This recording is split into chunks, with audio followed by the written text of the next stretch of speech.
Konnichiwa! I'm Alex with Lexico Moto Gymkhana, back for another lesson. Today I have a really good one. We've been talking a lot in level 2 about how we turn motorcycles. We've been talking about how we can steer a motorcycle using our lower body, foot peg and tank inputs. We call that self-steering. We've talked about how in a video called Use the Force, we talked about throttle and how we can use the throttle to get a motorcycle to change directions. Now we're going to start talking about how we can use the brakes to also help steer the motorcycle. Now this video is called The Magic Moment. In order for me to explain what the magic moment is, I am going to have to oversimplify a little bit certain things. I've read many articles that talk about how different riders, depending on their preference, their motorcycle, and their skill level, they might time things a little bit differently than I do it. Everyone has their own different way of doing it. So I am going to oversimplify a little bit. Take these things, experiment with them, and figure out how they apply to you and how you might change them to fit your own riding in your motorcycle. So I might have to oversimplify a little bit. Before I get into what the magic moment is and explain all that stuff, I first need to review very quickly the different ways that we turn a motorcycle depending on how fast we are going. So if we are going relatively faster speeds, what I call road speeds, usually 12, 15 miles an hour and up, we need to turn the motorcycle by leaning the motorcycle. We can do this a few different ways. We can use counter steering. We use inputs into the handlebars, counter steering inputs to get it leaned over. We can also use our body to steer the motorcycle and use inputs into the foot pegs, into the gas tank, shifting our body, and all of this stuff serves to shift the center of gravity and get the motorcycle leaning as well. I've talked about in the past how during Moto Gymkhana, we use a combination of self-steering and counter steering to get the bike leaning. If we're talking about relatively slow speeds, okay, we need to turn the motorcycle by turning the handlebars. Now we can do this by using direct steering. This is when we point the handlebars and the front wheel in the direction that we want to go, and we just follow the front wheel. And in other videos, we also discussed how we can do this exact same thing by using self-steering. We use lower body inputs to get the bike leaned over. We're kind of steering with that rear wheel, and the front wheel and the handlebars follow what we're doing, and the handlebars turn all by themselves. That's what's so cool about self-steering. So in Moto Gymkhana, we use self-steering, not direct steering. We're not turning the handlebars ourselves. All right, so why is this important? It has to do exactly with what we're going to talk about, the magic moment. And in order to explain the magic moment, we need to take a tight U-turn around a cone, and I'm going to subdivide it into 3 different parts. So I have my whiteboard here, and I have drawn out a little U-turn, and I have subdivided it into 3 parts. And I kind of used 2 different colors. So this first part here, in green, this is what I consider to be the corner entrance when we're making a U-turn. Now, during this part here, we're carrying in a little bit more speed, shaving off speed little by little.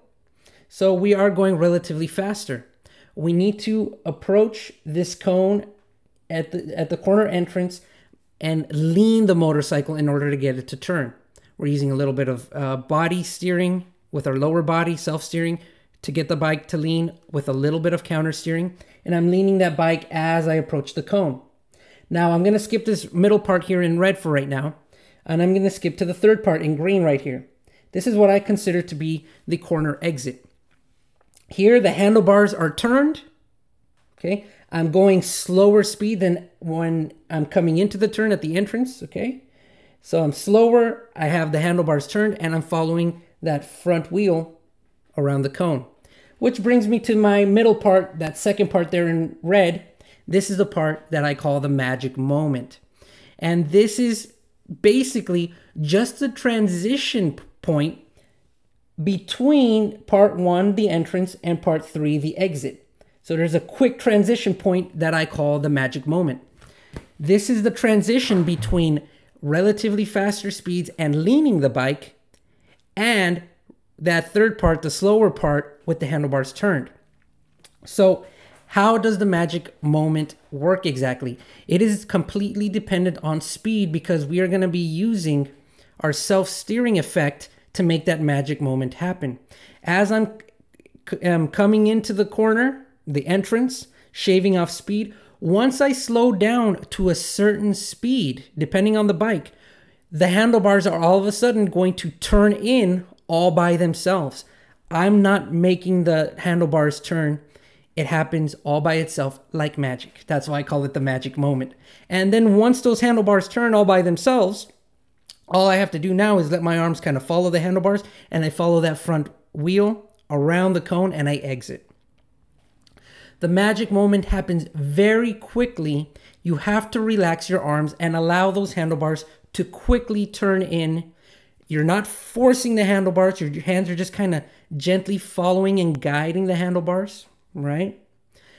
If you try to force the handlebars into turning and you haven't slowed down enough yet, because remember, the magic moment is dependent on speed and slowing down.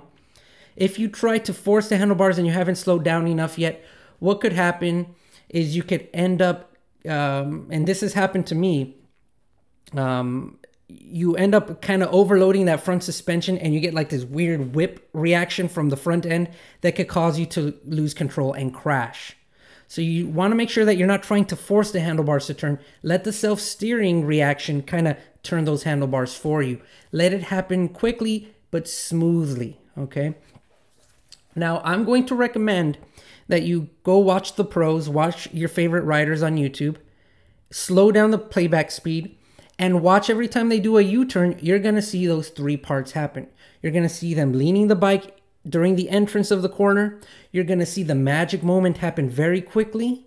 The handlebars turn, and then the rider just holds that handlebar position and carries that, what little speed they have left around, and they follow that front wheel. So because the magic moment is so dependent on slowing down, now you understand why the brakes are so important when we're talking about the magic moment and making it happen. And the way we use the brakes correlates almost exactly with those 3 parts: entrance, magic moment, and exit. Front brake, rear brake are going to correlate with those 3 parts, and that's why I wanted to explain all of that before we get into the next video, which is about the brakes. So I will see you at that next video about the brakes coming up. And until then, arigato and peace.